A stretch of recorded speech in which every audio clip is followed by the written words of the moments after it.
안녕하십니까. 성경 내 이야기다의 김홍덕입니다. 오늘은 로마서 9번째 시간입니다. 오늘 볼 본문은 로마서 1장 28절에서부터 32절까지입니다. 어떨 때는 본문을 읽고 또 어떨 때는 안 읽고 하는데, 사실은 이렇게 읽고 하면 말을 하는 저도 정리가 잘 되고 들으시는 분들도 아마 좀 편하지 않을까, 좀 그런 생각이 듭니다. 가급적 읽도록 하는데 또 사람이 하다 보면 안 그럴 수도 있고 하니까 꼭 그렇게 한다 이렇게는 약속을 잘 못 드릴 것 같습니다. 그럼 한번 성경을 읽어보겠습니다. 또한 저희가 마음에 하나님 두기를 싫어하며 하나님께서 저희를 그 상실한 마음대로 내어버려 두사 합당치 못한 일을 하게 하셨으니 곧 모든 불의, 추악, 탐욕, 악의가 가득한 자요, 시기, 살인, 분쟁, 사기, 악독이 가득한 자요, 수군수군하는 자요, 비방하는 자요, 하나님의 미워하시는 자요, 능욕하는 자요, 교만한 자요, 자랑하는 자요, 악을 도모하는 자요, 부모를 거역하는 자요, 우매한 자요, 배약하는 자요, 무정한 자요, 무자비한 자라. 저희가 이 같은 일을 행하는 자는 사형에 해당하다고 하나님의 정하심을 알고도 자기들만 행할 뿐 아니라 또한 그 일을 행하는 자를 옳다 하느니라.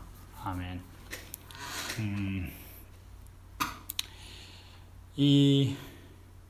지금 로마서를 제가 이렇게 해 나가고 있는데,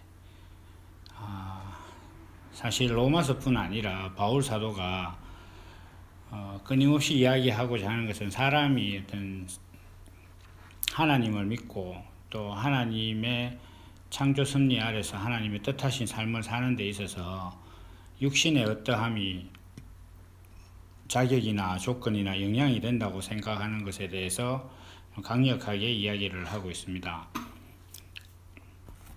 사람을 볼 때 그 외모로 본다고 하는 것은 신앙에 있어서 그냥 좀 하나의 가치처럼 여겨집니다. 예를 들면 죄가 무엇이냐, 영생은 어떤 것이냐, 부활은 어떤 것이냐, 또 어떤 일을 하여야 죄를 사함을 받느냐라든지, 어떻게 해야 영생을 얻느냐든지, 이런 말씀이나 논제에 비해서 사람이 사람을 외모로 취한다 이렇게 하는 것은 아주 좀 어떻게 보면 좀 변방에 우선순위에서 좀 밀리는 그런 문제처럼 이렇게 질 수도 있습니다. 그러나 제가 이 블로그에도 글을 쓰고 또 이렇게 말씀을 전하고 또 저를 이제 만나셨던 분들, 그리고 또 이제 제가 이제 늘 말씀드리는 것에 포함된 내용이라고 할까요? 그것이 어떤 것이냐면 내용과 형식이라는 게 있습니다.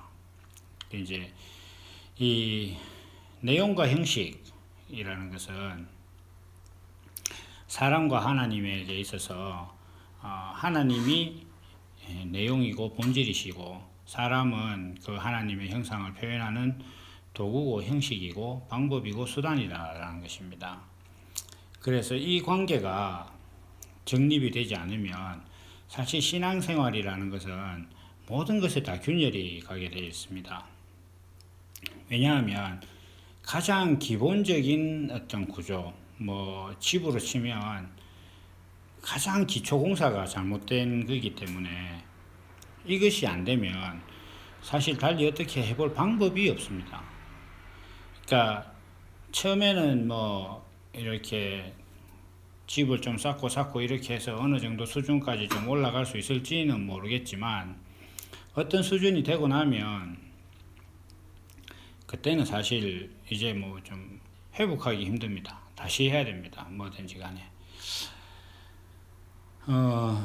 이 바울 사도가 이렇게까지 사람의 외모를 보고 판단하는 사람, 그러니까 예수 믿는데 그 당시의 어떤 용어로, 당시의 어떤 말로 한다면 그 유대인이어야 한다. 그 할례를 받아야 한다. 이렇게 하니까 예수를 안 믿는 사람, 이방인들이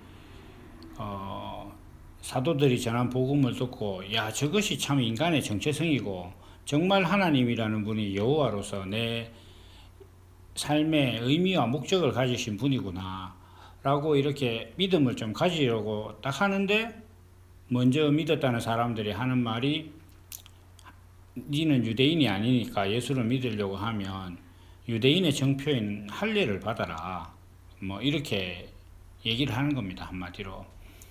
그러면 사실 그 할례라는 게 요즘 말로 이제 뭐 포경 수술인데 지금처럼 무슨 뭐 마취라든지 의학술이 잘 발달돼 가지고 뭐 좀 큰 무리 없이 그렇게 수술을 한다거나 이렇게 할 수 있는 시절도 아닌데 그 부분을 이제 강요를 하는 겁니다. 그러면 사람들이 좀 머뭇거리게 되죠. 그러면 뭐 기껏 그 몸에 칼 대는 거 그것 때문에 예수를 못 믿느냐 뭐 이런 식으로 나올 수도 있습니다. 물론 뭐 그것도 어떻게 보면 틀린 말은 아닌데 이런 문제가 요즘도 있습니다. 그러니까 사람들이 이렇게 교회를 가고 싶은 거예요. 교회를 가고 싶어서 저하고 같이 일하는 사무실에 이제 있는 사람도 그 애들이 저희 집 애들하고 이제 나이가 똑같아 나이와 학년이 같습니다. 그래서 가끔씩 이제 제가 사는 것을 보고 이 사람이 이제 그 애들을 교회에 보내고 싶어 해요. 그런데 막상 이제 애들을 교회 보내려고 하면 이게 좀 자기로서는 감당 안 되는 부분들이 있다는 거예요. 예를 들면 얼마 뭐 한 2년 전인가 이제 애들을 교회를 이렇게 좀 보냈는데 애가 이제 바빠서 뭐 학원도 다니고 하다 보니까 이제 한두 번 빠지니까 그 교회에서 전화가 와가지고 이제 저하고 같이 일하는 그러니까 애들 아빠한테 전화가 와서 한다는 얘기가 교회 왜 안 보내느냐 이렇게 얘기를 하는데 자기가 들을 때는 어떤 느낌으로 들었냐 하면 당연히 와야 될 때를 안 온 것처럼 그렇게 얘기를 하더라는 거예요. 그러니까 이 사람도 좀 이제 불뚝성질도 있고 자기도 나름대로 의의가 있는데 그래서 그 전화 받고 애들 보고 이제 가지 마라 이렇게 해서 지금은 안 간다고 하더라고요. 비단 그뿐만 아닙니다. 교회에 이제 좀 신앙생활 하려고 하면 교회를 다닌다는 게 사실 얼마나 피곤한 일인지 모릅니다. 제가 지금도 생각을 해보면 제가 그 한 40년, 50년을 어떻게 그걸 그렇게 했나 싶을 정도로 지금 생각하면 참 피곤한 일이에요. 뭐 예배 보는 것도 앉아라, 일어서라, 뭐 했다가 뭐 이런 것까지는 또 뭐 어떻게 보면 할 수 있어요. 그런데 예를 들면 교회 다니려면 11조를 해야 된다. 그 전도해야 된다. 성경을 봐야 된다. 또 뭐 목사님한테 공손해야 된다. 뭐 자기가 살아가는 문제를 목사님하고 상의를 안 하면 별로 좋지 않다. 그러니까 뭐 굳이 이렇게 말은 안 하더라도 상의해야 좋은 일이다. 뭐 이렇게 해서 사람을 이렇게 압박을 하는 거죠. 그리고 또 이제 모든 것은 상황이나 이렇게 정황 같은 거는 별로 중요하지 않아요. 교회 다니면 뭐 이런 경우 말입니다. 그 업무상 정말 일요일 날 일을 하러 가야 될 때가 직장인들은 있습니다. 그 이제 가려고 하면 그 간다 하면 이제 그 주일날 그 일한다고 안식일에 일한다고 또 눈치를 주지요. 또 뭐 젊은 사람들 이제 연애를 한다거나 이렇게 하면 또 교회 안 다니는 사람 하고 연애하면 또 그것도 엄청난 또 스트레스입니다. 그래서 어떤 그 신앙생활과 교회 생활이라는 것은 아주 세계가 달라서 두 개를 동시에 하기 위해서는 엄청난 노력이 필요한 그런 것들을 요구를 하죠. 그게 바로 뭐냐 하면 그 이스라엘 바울 사도와 예수님 당시에 예수 믿으려면 할례를 받아라 하는 거하고 똑같은 겁니다. 왜냐하면 유대인들은 이미 날 때부터 난지 8일 만에 이제 할례를 받고 쭉 평생을 그렇게 살아왔기 때문에 자기들은 몸에 할례라는 증거를 갖고 있어요. 그런데 이방인들은 사실 그렇지는 않거든요. 그러니까 자기들이 늘 해오던 세계 안으로 들어오려면 어떤 육신의 형식이라든지 삶의 모양을 그렇게 바꾸라는 거예요. 그런데 지금도 사람들이 교회를 좀 다니려고 하면 교회에 기존에 다니던 사람들이 해오던 어떤 생활 습관이라든지 삶의 방법 같은 것들을 그대로 따라 하라는 거예요. 따라 해야만 된다는 거예요. 따라 안 하면 안 된다는 거예요. 왜냐하면 그게 신앙이라는 거예요.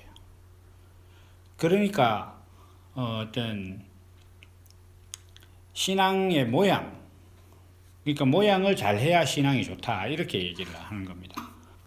하지만 그 신앙이라는 것은 있지 않습니까? 예를 들면 기도를 한다, 그 헌금을 한다, 전도를 한다, 이런 것들은 그 제가 늘 말씀드리는 것처럼 그런 것들은 다 군복을 입는 것과 같아요. 그런 것을 한다고 군인이 되는 게 아닙니다.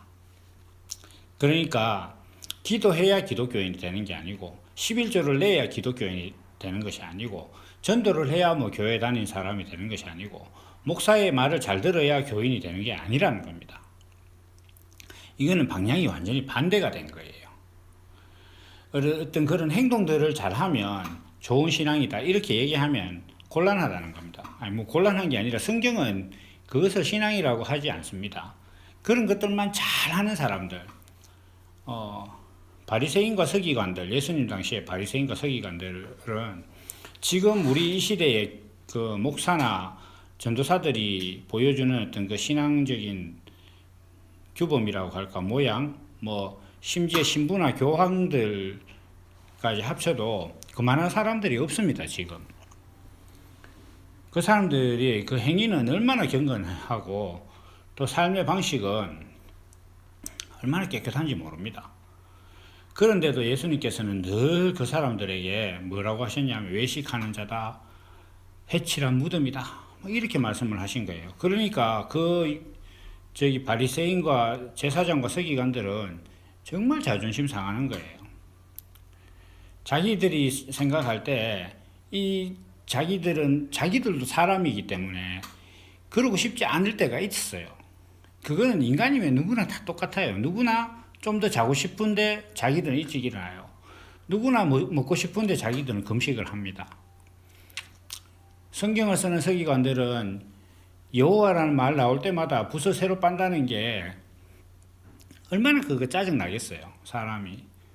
그런데 자기들은 그렇게 한단 말입니다. 왜 그렇게 했느냐? 그렇게 하는 것이 하나님을 잘 믿는 것이라고 생각을 한 거예요. 다시 이야기해서 군복을 입으면 군인이 된다고 생각을 하고 있는 거예요. 그래서 너무너무 좋은 군복을 입은 거예요. 그런데 예수님께서는 오셔서 다 소용없다는 거예요. 왜 소용없느냐? 네가 군인이냐? 이걸 묻는 거란 말이에요. 군인이면 군복은 자연스럽게 입게 된다는 거죠. 그 사회인들은 군복을 입으려면, 지금 우리나라는 이제 군복을 못 입죠. 이제 그 법령으로 인해서 군인만 이제 군복을 입을 수 있는데, 군복을 뭐 서서 입을 수 있다고 손 치더라도 가서 자기 돈 주고 사야 돼요. 그런데 그 군대 다녀오신 분들은 아시겠지만 지금은 몇 벌 주는지 모르겠는데, 제가 군에 갔을 때는 딱 입대하니까 그날 저녁에 3벌 줍디다. 옷 아래 위로 군화 하나에다가 뭐 해가지고 모자하고 다. 이렇게 입대해서 신분이 군인이 되니까 그냥 군복을 주는 거예요. 다시 말해서 이것은 뭐냐 하면 기도 열심히 하고 교회 가서 청소 열심히 하고 뭐 목사 말 잘 듣고 성경 보라 하면 성경 보고, 회사에 무슨 일이 있어도 예수 믿는 사람은 가면 안 된다고 하니까 일요일을 무조건 예배만 보고 앉았고, 이렇게 하면 그게 하나님을 믿는 거고 예수님을 믿는 거고 하나님께 영광이 된다고 생각하는 겁니다. 그런데 예수님의 말씀은 그게 아니에요. 예수님의 말씀은 너라는 존재가 하나님께서 만드신, 사람을 만드실 때 뜻하신 그 사람의 본질적인 정체성만 회복하면 그렇게 할 수밖에 없다는 거예요. 그러니까 이걸 생명의 세계라고 하는 겁니다. 생명의 세계가 그 안에 자기 안에 생명이 있으면 자기 아무리 하지 않으려고 해도 하나님을 위해서 살게 됩니다. 사실 그 좀 신비한 거예요. 저 개인의 얘기를 좀 하겠습니다. 제가 옛날에 교회 다니는 것을 행위로 지켜보려고 엄청 노력했던 사람입니다. 제가 노력을 많이 했고 또 어느 정도 좀 가시적인 성과가 있었기 때문에 그렇게 못하는 사람들을 엄청 비판도 하고 지적질도 많이 했습니다. 굳이 그게 아니더라도 일례로 이런 게 있었습니다. 고등학교 2학년 때 이제 학생회에서 고등학교 2학년이 이제 고등부 학생회를 운영하는 이제 임원들을 역임을 하게 됩니다. 그래서 그때 저도 이제 임원이었는데 고등부 예배가 이제 9시였어요. 근데 9시인데 그 당시 이제 제가 교복을 입던 세대인데 두 가지 원칙을 지키려고 했습니다. 이제 학생이 가장 학생다운 옷이 교복이니까 교복을 입고 교회 간다. 그리고 9시 전에 무조건 들어간다. 이게 이제 제 나름의 어떤 그 기준이었습니다. 그거를 제가 그 1년 동안 지켰던 것 같아요. 그 하다 보니까 문제가 뭐냐 하면 그 교복이 한 벌밖에 없으니까 일요일날 빨아야 되는데 제가 그거 자꾸 입고 가는 거예요. 그래서 이제 어떨 때는 사실 좀 편법으로 교련복을 입기도 하고 이렇게 했는데 그 행동으로 이렇게 그걸 지킨다는 게 그렇게 힘든 거예요. 저는 이제 그렇게 하면 잘 되는 줄 알았어요. 근데 그 하면 할수록 어렵더라고요. 그럼 이것도 해야 되고 저것도 해야 되고 그리고 결론적으로 그렇게 하면서 그것을 했을 때에 내 마음에 이게 참 정말 예수를 잘 믿는 것이구나 확신이 있고 평안이 있고 이랬으면 또 괜찮은데 또 그게 아니에요. 그렇게 뭔가 이렇게 행동으로 지켜내려고 노력을 하는데 저 마음에 항상 어떤 생각이 있었냐 하면 어디까지 해야 되지라는 생각이 늘 있었어요. 그러니까 내가 얼마를 더 하면 예를 들면 신앙의 커트라인을 통과하느냐, 내가 얼마를 더 하면 어떤 이 수고를 하지 않아도 되는 어떤 레벨에 올라가느냐, 이런 생각이 늘 있었어요. 그러니까 마음에 행동으로 뭘 하지만 늘 뭔가 부족한 거예요. 뭔가 이게 좀 아닌 거예요. 그런데 어느 날은 아닙니다. 사실 긴 시간을 지나고 이게 하나님을 믿는다는 것이 행위에 관한 것이 아니라 존재에 관한 것이구나. 내가 어떤 존재가 되느냐의 문제구나라는 것을 깨닫고 내가 하나님 앞에 어떤 존재구나라는 것을 연이어서 이렇게 깨닫고 난 다음에 제가 제 자신을 보니까 상황이 완전히 반대인 거예요. 어떤 거냐 하면 내가 스스로 뭔가 하나님을 어기려고 해도 안 되는 거예요. 그냥 이게 사람이라는 그런 존재구나 라는 것을 이제 제가 알게 된 겁니다. 그래서 이것을 이렇게 전하고 있는 것이죠. 왜냐하면 이걸 전하고 있다는 것은 이 이야기를 들어야 할 사람들이 있다는 것이고 또 이 이야기를 들어야 할 사람들이 사실 너무 많습니다. 그래서 많은 사람들이 자기가 뭔가 행위를 열심히 하면 하나님께서 들으신다고 그렇게 아직도 생각을 하고 있습니다. 그러면 제가 이렇게 말씀을 드리고 있는 것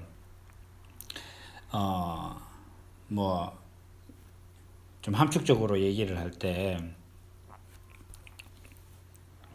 군복을 입어서 군인이 되는 것이 아니라 군인이라서 군복을 입는다는 이 신앙적인 어떤 신앙의 원리라고 할까요? 이걸 왜 지금 이 로마서 말씀을 읽고 하느냐 이렇게 했을 때 이 죄의 문제도 사실 같거든요. 여기 지금 바울 사도가 10가지가 넘는 죄를 이렇게 얘기를 하고 있지 않습니까? 모든 불의, 추악, 탐욕, 악의가 가득한 자요, 시기, 살인, 분쟁, 사기, 악독이 가득한 자요, 수군수군 하는 자요, 비방할 이런 것들이 사람들은 그래요. 이 죄라는 개념도 사실 똑같거든요. 신앙이라는 게. 그러니까 뭔가 사람의 어떤 그 가치관과 안목은 자기가 어떤 그런 가치관과 안목을 가지면 모든 걸 그것을 기준으로 봅니다. 그러니까 그 신앙이라는 것이 내 행위와 그 내 생각 같은 것들을 잘 다스려서 그것이 성경이 말하는 것, 내 행동이 쉽게 이야기하면 행동으로 성경을 지켜내면 예수를 잘 믿는 것이다라고 생각하는 사람들의 어떤 그 가치관은 항상 외형을 바꾸면 내용이 바뀐다고 생각하는 그런 생각을 가진 사람이거든요. 그런 생각을 가지고 있는 사람들은 죄의 문제도 똑같습니다. 무엇이 죄냐 이렇게 할 때 죄도 행동이 죄라는 거예요. 행동 자체가. 그래서 그 마음에서 어떤 죄를 짓고 싶은 그런 욕망 같은 게 나올 때 기도하고 막 이렇게 해서 참아야 된다는 거예요. 그래서 그 행동이 죄를 짓지 않으면 하나님께서 도우신 것이고 자기가 죄를 안 짓는 사람이다 이렇게 생각을 하는 겁니다. 그런데 사실 잘 생각을 해 보십시오. 제가 어떤 사람이 미워요. 미운데 오늘 마주쳤을 때 뭔가 속 끓는 소리 막 그 사람 속상하게 한 소리를 한마디 하고 싶은데 참았습니다. 자, 그러면 이 문제가 다 해결됐나요? 다음에 또 만나면 또 똑같아요. 그럼 제가 좀 비유가 참 적절해서 몇 번 이렇게 말씀도 드리고 했었던 건데, 제가 예전에 수녀 비유를 했지 않습니까? 이렇게 남자 생각이 나면 총을 쏘라고 원장 수녀가 이렇게 가르쳐 줬었는데, 젊은 수녀에게 나중에 보니까 이제 원장이 기관총을 쏘고 있더라 이런 것처럼 사람이 이제 자기가 이 행동을 이렇게 어떻게 해보려고 하면 그게 끊임이 없습니다. 그리고 더 문제는 뭐냐 하면 사람이 그런 그 삶의 메커니즘, 삶의 방식을 취하고 있으면 죄의 문제가 해결이 안 되는 거예요.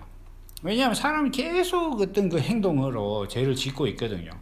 그러니까 자기 자신이 가지고 있는 죄의 기준이라는 것은 사람이 행동을 잘못하는 것이 죄라는 그 기준을 딱 갖고 있는데, 사람이란 육신은 어떤 행동을 갖다가 변함없이 꾸준하게 근원적으로 해결한 상태로 행동을 컨트롤할 수 있는 존재가 아니단 말이에요. 그러다 보니까 자기 자신이 자기가 가진 그 기준으로도 그 죄에 대해서 자기가 자유롭지 않고 자기가 죄 가운데 있다는 걸 늘 아는 겁니다. 그러니까 어떤 그 신앙이라는 것이 교회 가서 맨날 회개해야 된다는 거예요. 그러면 이제 처음 초신자들이 물어요. 어떻게 묻느냐 하면, 아니 우리가 예수님을 믿고 예수님 앞에 죄를 자백하고 고백하면 예수님께서 의로우사 우리를 의인으로 삼아주셨는데 왜 맨날 가서 회개해야 되느냐 이렇게 묻는 거예요. 저도 그게 사실 되게 궁금했어요. 그래서 뭐라고 하는데 사실 납득이 안 돼요. 당연히 납득이 안 되죠. 왜냐하면 이 가치관 자체가 행동을 어떻게 하느냐를 가지고 죄를 규정하는 어떤 그 가치관과 세계 안에서 사람의 행동이라는 게 언제든지 죄를 범하거든요. 그러니까 예를 들면 항상 기도하라 이렇게 했다고 했을 때 어느 날 하루 정말 정신없어서 기도 못했다. 그럴 수 있잖아요, 사람이. 그러면 이때까지 기도 하루도 안 빠지고 하는 거 다 헛것이에요. 그 행위규범이라는 것은 그런 것입니다. 그러니까 이 죄라는 문제도 그렇게 되는 거예요. 여기 지금 나오는 이런 죄들도 다 뭐냐 하면은 결국은 행동에 관한 거단 말이에요. 그러면 사람의 행동이라는 것은 무엇에 종속되어 있느냐 이렇게 했을 때 사람은 결국 자기 안에 있는 생각, 자기가 무엇을 의로 여기느냐 하는 어떤 그 생각을 표현하다 보면 행동이 나오는 거예요. 사람 안에 보이지 않는 어떤 그 생각, 형이상학적인 어떤 그런 가치관이 사람의 육신으로, 물리적으로 형상이 있는 이 육신으로 나타나는 겁니다. 이것이 표현되면 그게 사람의 행동이란 말이에요. 그러니까 지금 사람이 가지고 있는 모든 죄들, 사람이 범하는 모든 죄는 결국 사람 안에 있는 어떤 생각이 표현된 거예요. 다 생각이 표현되어 있는데 그 생각이 뭐냐 이렇게 할 때 그걸 성경에서는 죄라고 합니다. 그 죄가 뭐냐 이렇게 할 때 이게 창세기에 나오는 선악과 문제단 말이에요. 하나님께서 사람을 만드시고 사람은 하나님의 형상을 표현하는 자로 이렇게 만드셨기 때문에 그것만 하면 되는데 사람이 하나님과 같이 이렇게 좀 한번 되고 싶었던 거예요. 이제 마귀의 게임을 받아서 이렇게 사람이 스스로 선과 악에 대해서 밝히 알게 돼서 하나님과 같이 되고 싶었던 그 유혹에 넘어간 겁니다. 그러면 사람이 가지고 있는 어떤 그 생각은 이런 거예요. 누구나 사람은 이것이 옳다 저것이 옳다 이렇게 한단 말이에요. 저한테 지금 이 말씀을 들으신 분들이 대부분 다 기혼자신데 부부 간에 다툼이 있었던 걸 한번 잘 생각을 해 보십시오. 생각을 해보면 부부 간의 다툼이라는 게 그 사실 의외로 사소한 겁니다. 그 남편과 아내가 같은 일에 대해서 어떻게 하는 것이 의롭고 선하고 어떻게 하는 것이 바른 것이다라는 것이 다를 때 싸움이 일어납니다. 대단한 거 아니에요. 이제 저도 그랬고 저희 사무실에 같이 일하는 분이 이제 애가 있는데 저희 집 둘째가 남자인데 그 집에 첫째는 공부를 참 잘해서 대구에 있는 경북대학교 사범대 수학교육학과에 장학생으로 이렇게 들어갈 정도로 공부를 잘 해요. 근데 이제 둘째는 머슴한데 그렇지 않아요. 얘는 뭐라 그럴까 좀 공부가 싫은가 봐요. 자기 아버지도 박사고 자기 엄마도 학교 선생인데 어떻게 아들이 그래요. 근데 이 아빠는 자기 아들을 볼 때 지금 저렇게 사는데 굳이 억질로 시원찮이 변변치 않은 4년제 대학에 보낼 이유가 없다. 그냥 기술을 배울 수 있는 전문대학에 보내는 게 맞다. 그렇게 생각을 하는 거예요. 근데 엄마는 이야기가 달라요. 엄마는 자기가 고등학교 중등 교사고 이렇게 하니까 남편한테 뭐라고 이야기하느냐 하면 전문대학을 왜 보내노 이렇게 이야기하는 거예요. 그러니까 다짜고짜 없는 거예요. 그렇게 딱 얘기를 하니까 지금 저하고 같이 일하는 이분이 할 말이 없는 거예요. 지금 그것 때문에 계속 갈등이 있는가 보더라고요. 이제 지금 원서 쓰는 기간인데. 근데 사실 두 사람 다 자기 아들이 잘 되기를 바라겠다는 마음은 똑같거든요. 어떻게 아들이 앞으로 인생을 살 동안 좀 자기 능력과 편안하게 잘 살 수 있을 것인가 그거를 위해서 지금 고민을 하고 있는 거예요. 양쪽 부모가. 그런데 그 아들이 무엇을 해야 바른 결정인가에 대한 견해가 달라요. 다시 이야기해서 남편이 가지고 있는 의로움의 기준과 아내가 가지고 있는 의로움의 기준이 다른 거예요. 그래서 두 사람이 계속 갈등을 하고 있는 거예요. 그거 문제 때문에 한 번씩 이렇게 만나면 그 이야기를 계속해요. 그런데 우리도 지금 생각해요. 저도 마찬가지고 저희 이야기를 들으시는 분들도 마찬가지고 모든 사람 다 똑같습니다. 사람 사이에 나오는 모든 갈등은 결국은 어떤 두 가지 하나의 일을 놓고 옳다고 하는 것이 두 가지가 되면 그때 모든 갈등이 나오는 겁니다. 그러니까 추악, 탐욕, 마귀가 가득하고 불이 어쩌고 이렇게 이야기하지만 그것을 저지르는 사람 입장에서는 자기가 생각할 때 그렇게 해야 된다고 생각하기 때문에 하는 거예요. 그런데 그 반대편에 있는 사람들은 그건 그렇게 하면 안 된다고 생각하는 거란 말이에요. 다 같은 일인데 예를 들면은 도둑질 하는 사람은 같은 물건인데 주인 입장에서는 그게 자기 거라고 생각하고 도둑 입장에서는 네 건 아니지만 내 건 아니지만 내가 먹고 살기 위해서 이거는 내가 가져가야 한다라고 생각을 하고 자기 마음 안에 있는 것들, 자기 마음 안에서 일어나는 어떤 그 욕심이나 그런 욕구를 실천하는 거예요. 자기가 의롭다는 거죠. 행동을 한다는 거지. 사람이 짓는 모든 죄는 다 이것입니다. 제가 이제 자주 말씀드리다시피 세상은 내가 잘못됐습니다. 내 의견이 틀렸습니다. 내가 잘못 알았습니다. 라고 말하는 사람 때문에 세상은 절대로 시끄러워지지 않습니다.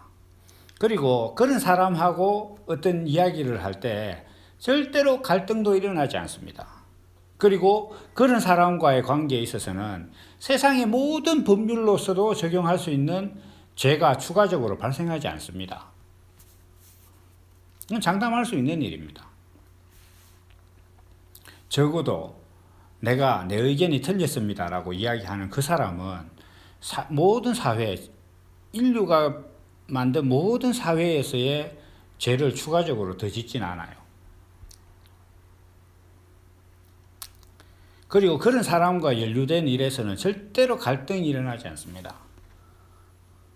그럼 사람이 일으키는 모든 갈등은 결국은 내가 옳다고 하는 것 때문에 그래요. TV에 나오는 정치인들, 제가 좀 개인적으로 엄청 싫어하는 NGO 이런 사람들은 뭔가 자꾸 이래야 된다는 거예요. 이래야 된다는 거예요.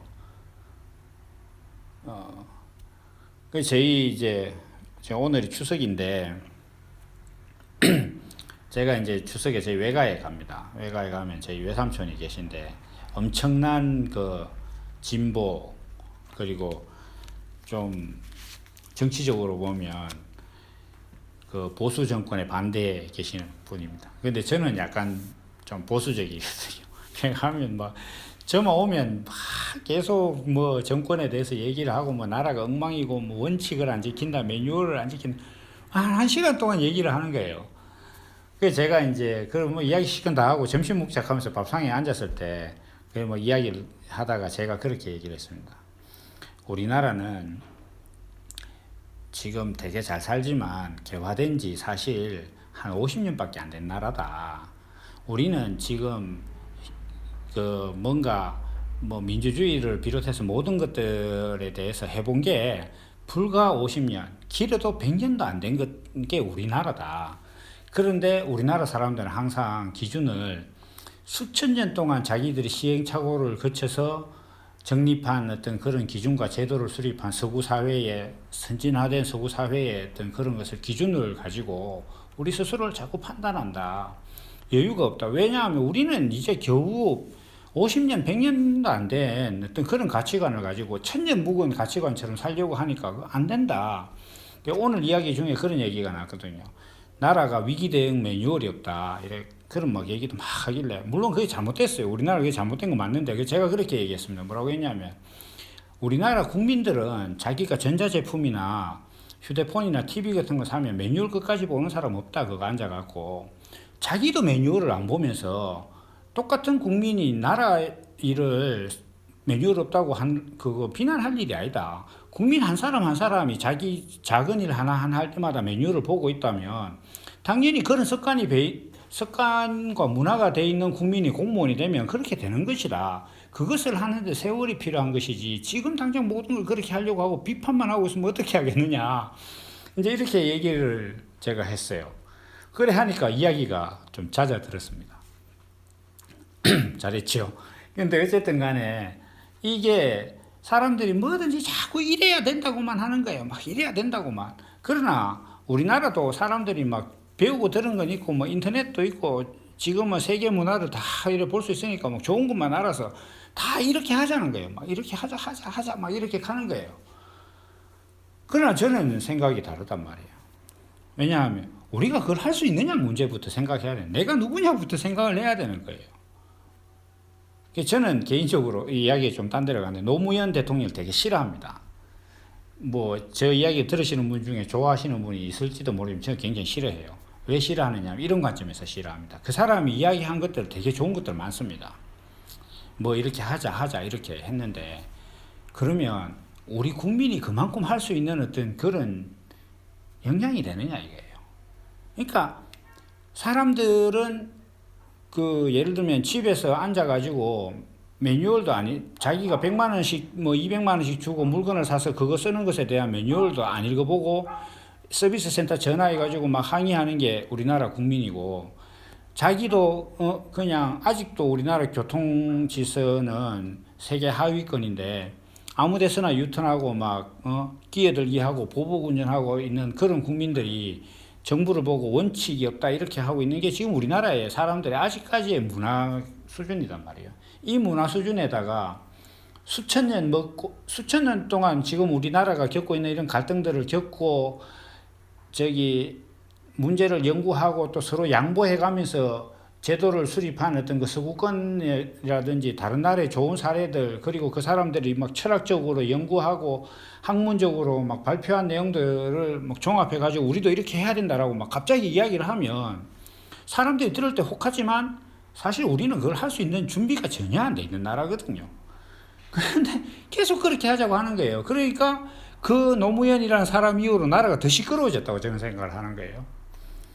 그러니까 우리가 할 수 없는 걸 자꾸 이야기를 하니까 저는 좀 답답하단 말이에요. 제가 지금 정치적인 얘기를 해서 대단히 죄송합니다. 그래서 우리가 이렇게 죄라는 것도 뭔가 이 사람들이 생각을 할 때는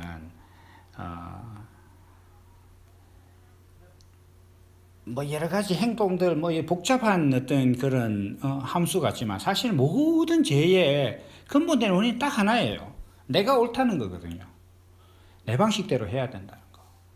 이 가치관의 충돌로 인해서 인간이라는 존재가 구성하고 있는 사회 속에 일어나는 모든 문제가 다 여기서 일어난 겁니다.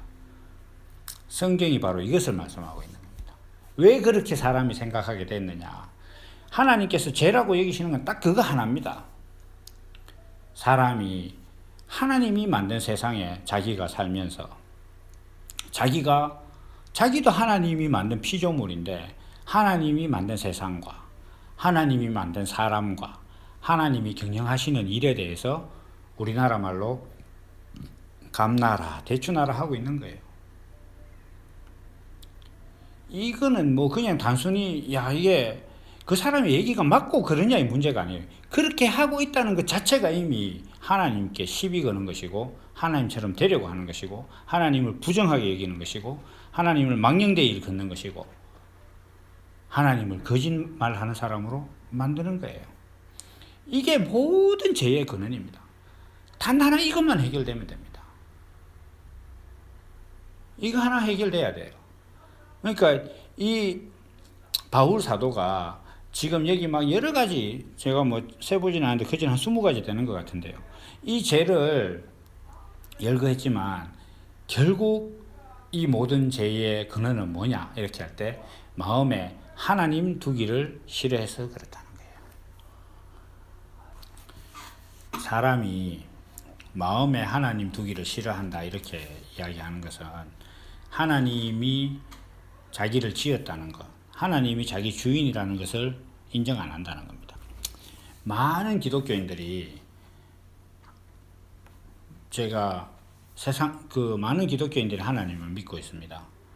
그 믿는 사람들이 그 사회 문제에 신경을 써야 되고 뭐 사회가 잘못됐다고도 얘기하고 사회를 고쳐야 된다고도 막 얘기를 합니다. 그런 사람들은 더 하나님 믿는데 열심이라서 그 사람들 신앙은 아주 대단한 것 같습니다.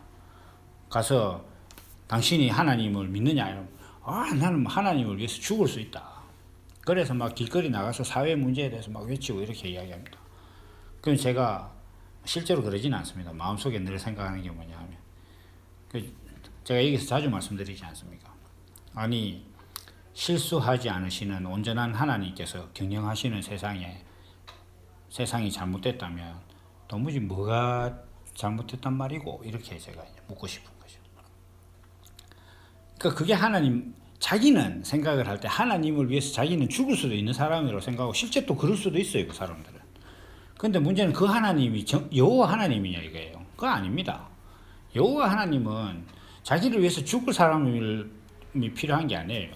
여호와 하나님은 하나님의 그 마음을 표현해 줄 사람이 필요한 거지 하나님을 위해서 죽을 사람은 필요 없습니다. 하나님 입장에서. 하나님이 뭐 한다고 날 위해서 하나님을 위해서 사람이 죽으면 하나님한테 뭐 얼마나 티가 나겠어요. 사람을 만든 게 하나님인데. 그런 게 신앙이 아니단 말이에요. 그러니까 그렇게 생각을 하니까 그 사람들은 늘 죄의 문제 안에 있는 거예요.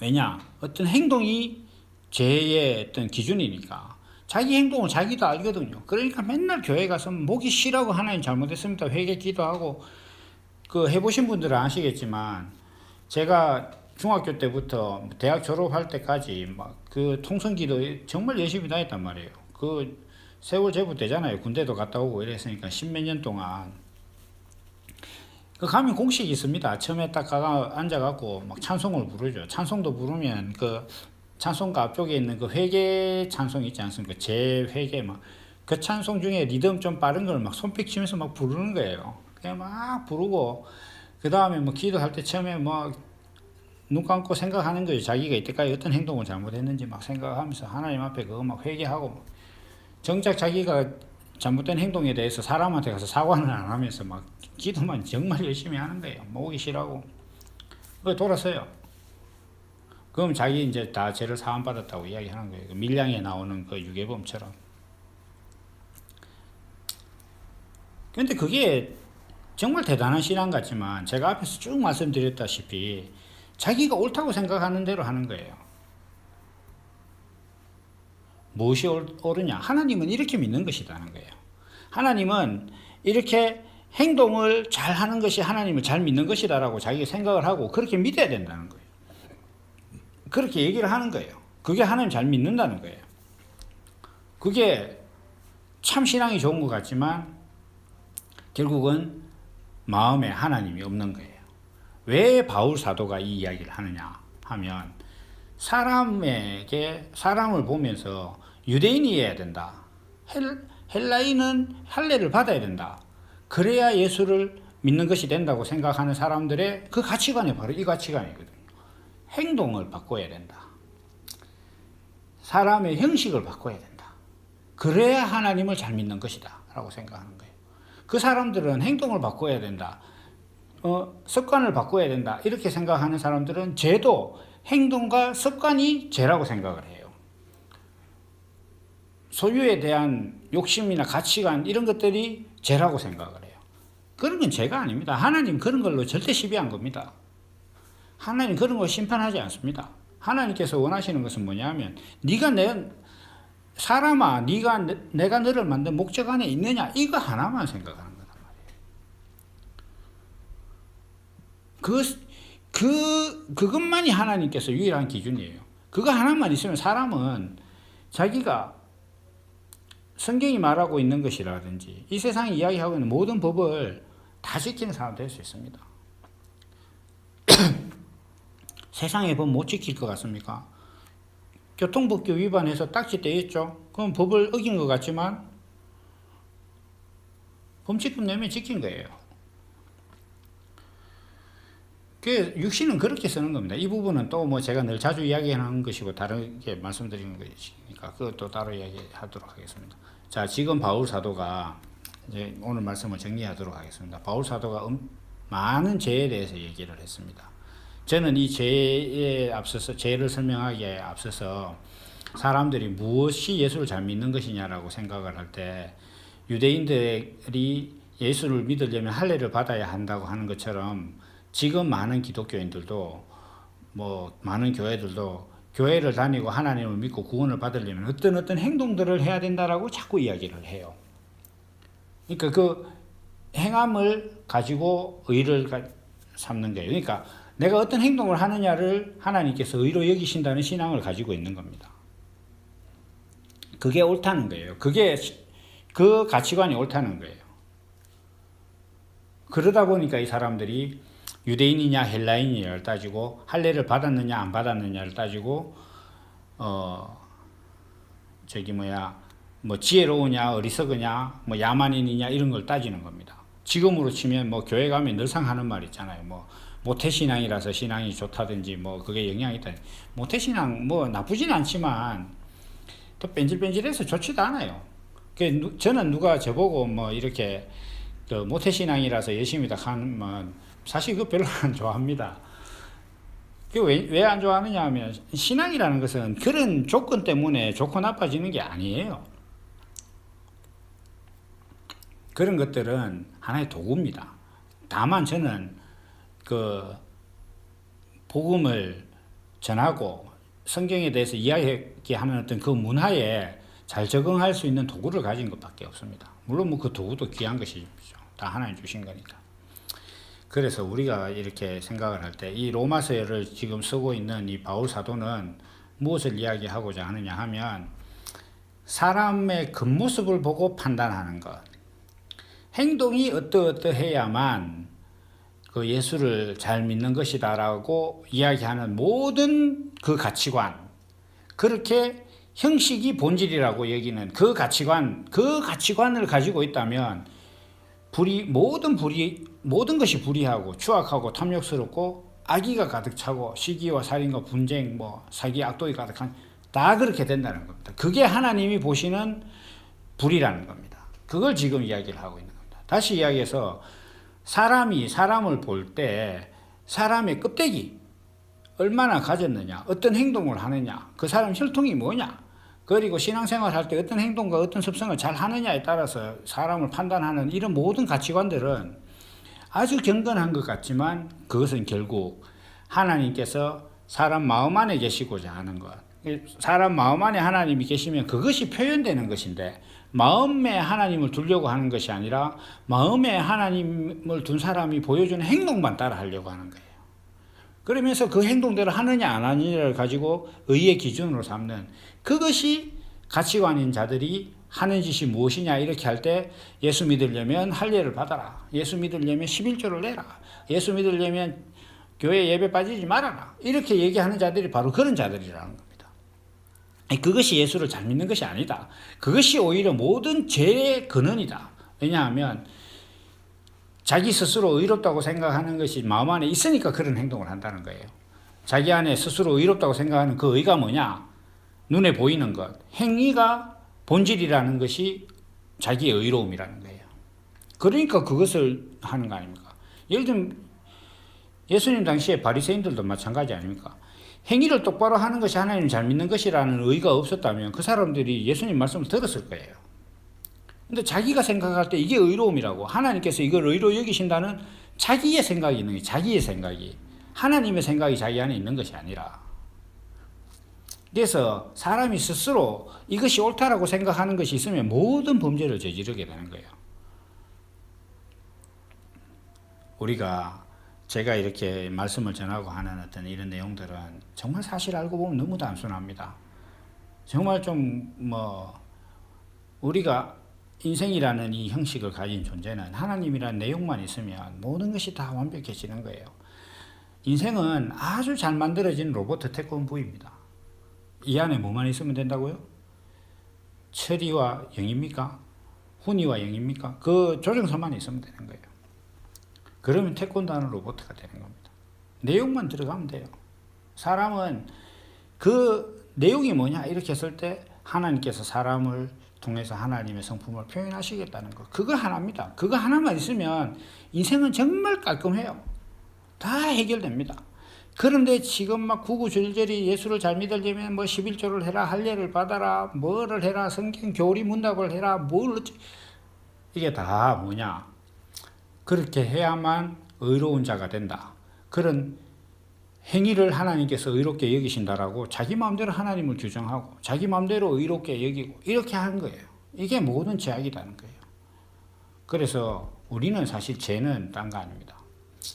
스스로 어떤 의로움을 주장하면 다 죄가 됩니다. 여러분 살면서 우리 스스로를 한번 돌아보십시오.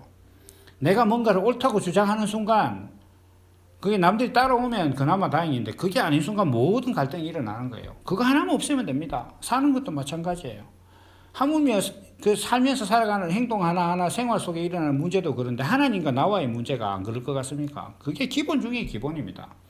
옛말에 저희 아버지가 저한테 늘 하시는 말이 뭐냐면 집에서 새는 쪽박은 덜에 가서도 샌다기로 했습니다. 집에서 놀고 공부도 안 하는 게 학교에서 공부할 리 없다고 맨날 이제 뭐라 하셨는데 진짜 그렇습니다. 사소한 일 하나하나에 자기 주장을 내세우는 자가 하나님과 자기와의 관계 안에서 자기 일을 주장하지 않을 것 같습니까? 반대로 하나님과 사람과의 관계에 있어서 자기가 하나님에 대해서 하나님은 행위를 의롭게 여기시는 분이라고 자기 마음대로 하나님을 규정한 사람이 세상을 살면서 얼마나 자기의 의를 주장하겠습니까? 그 사람이 세상을 시끄럽게 하는 거예요. 하나님의 이름으로.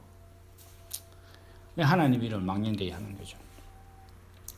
그래서 우리 이 복음이란 예수께서 복음이 되신다는 것은 사람이 하나님과 사람과의 관계를 먼저 정리하는 겁니다.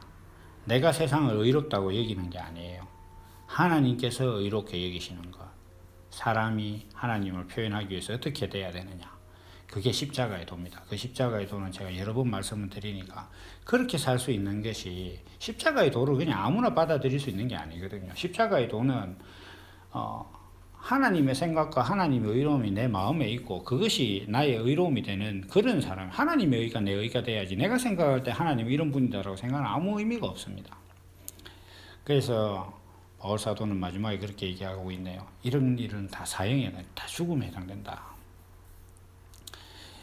그래서 우리 지금 이 말씀을 들으시는 분들, 성경은 내 이야기다를 통해서 그 복음을 접하시는 분들은 어떤 행위의 죄에 대해서 구속을 받지 않는 분들이 되기를 바랍니다. 모두 다가 하나님과 나와의 관계, 그거 하나만 잘 정립이 되면 인생의 모든 것이 정리된다는 것을 오늘 말씀을 드렸습니다. 감사합니다. 오늘은 여기까지 하겠습니다.